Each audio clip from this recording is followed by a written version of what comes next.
પ્રધાનમંત્રી નરેન્દ્ર મોદી ફરી એક વખત 2 દિવસના ગુજરાત પ્રવાસે આવી રહ્યા છે। પ્રધાનમંત્રીના આગમનને લઈને સુરતમાં તડામાર તૈયારીઓ કરાઈ રહી છે। 2 દિવસ દરમિયાન તેઓ સુરત અને નવસારીની મુલાકાત લેશે। ઉપરાંત સંઘ પ્રદેશ દાદરાનગર હવેલીના સેલવાસ પણ જશે। 7 માર્ચે પ્રધાનમંત્રી બપોરે 1:30 વાગે સુરત એરપોર્ટ પર પહોંચશે, જ્યાંથી હેલિકોપ્ટર મારફતે સીધા જ સેલવાસ જશે। સેલવાસથી પરત ફર્યા બાદ સાંજે 4:15 વાગ્યાથી સુરતના પર્વત પાટિયાથી લિંબાયતમાં આયોજિત સભા સ્થળ સુધી ભવ્ય રોડ શો યોજશે। લિંબાયતમાં તેઓ NFSA કાર્ડ ધારકોને કીટ વિતરણ કરશે। બાદમાં 8 માર્ચે નવસારીમાં આયોજિત કાર્યક્રમમાં ભાગ લેશે।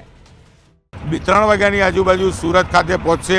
સુરતના ગોળાદરા ખાતે તેમનું હેલિકોપ્ટર લેન્ડ થયા બાદ તેઓ જે દ્રશ્ય દેખાઈ રહ્યા છે, આ રોડથી રોડ શો કર્યા બાદ લિંબાયતના નીલગિરી સર્કલ ખાતે પહોંચશે। દ્રશ્ય જોઈ શકાય છે કે લિંબાયતનો વિસ્તાર છે કે જ્યાં દેશના વડાપ્રધાન રોડ શો કરવાના છે, ત્યાં તમામ તૈયારીઓ થઈ ચૂકી છે। અલગ અલગ જગ્યા પર અલગ અલગ સમાજ દ્વારા તેમનું સ્વાગત કરવામાં આવશે।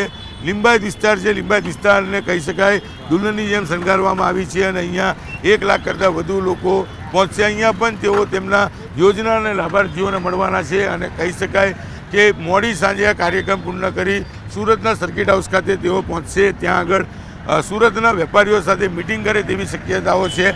રાત્રિ રોકાણ કર્યા બાદ તેઓ પરમ દિવસ એટલે કે 8 માર્ચના દિવસે નવસારી ખાતે જશે। ત્યાં આગળ પણ ગરીબ કલ્યાણ અને અન્ન યોજનાના લાભાર્થીઓને મળી ત્યાં આગળ બી તેમની સાથે મળશે અને ત્યારબાદ કહી શકાય કે ત્યાં આગળ પણ એક જંગી સભા કરવાના છે। એટલે કે 2 દિવસના દક્ષિણ ગુજરાતના પ્રવાસને લઈ કાર્યકર્તાઓમાં ઉત્સાહ જોવા મળે છે। તમે દ્રશ્ય જોઈ શકાય છે કે લિંબાયત વિસ્તાર કે જે સુરતનો શ્રમ વિસ્તાર છે, આખો વિસ્તારને શણગારવામાં આવ્યો છે। અલગ અલગ 3 ડોમ બનાવવામાં આવ્યા છે। મધ્યનો જે ડોમ છે તેમાં દેશના વડાપ્રધાન લોકો સાથે સંબોધન કરશે, જો રોડ શો કરશે। ત્યાં આગળ અલગ અલગ સમાજ સાથે સુરતના કાર્યકર્તાઓને આગેવાનો દ્વારા તેમને કહી શકાય કે તેમનું અભિવાદન પણ ઝીલવામાં આવશે। તે જ પ્રકારે દેશના વડાપ્રધાન દક્ષિણ ગુજરાત આવી રહ્યા છે, જેને લઈને સુરત હોય, નવસારી હોય કે સેલવાસ, તમામ વિસ્તારના લોકો સાથે કાર્યકર્તામાં ઉત્સાહ જોવા મળી રહ્યો છે। કીર્તેશ પટેલ, ન્યૂઝ 18 ગુજરાતી, સુરત। પ્રધાનમંત્રી નરેન્દ્ર મોદી ફરી એક વખત 2 દિવસના ગુજરાત પ્રવાસે આવી રહ્યા છે। પ્રધાનમંત્રીના આગમનને લઈને સુરતમાં તડામાર તૈયારીઓ કરાઈ રહી છે। 2 દિવસ દરમિયાન તેઓ સુરત અને નવસારીની મુલાકાત લેશે। ઉપરાંત સંઘ પ્રદેશ દાદરાનગર હવેલીના સેલવાસ પણ જશે।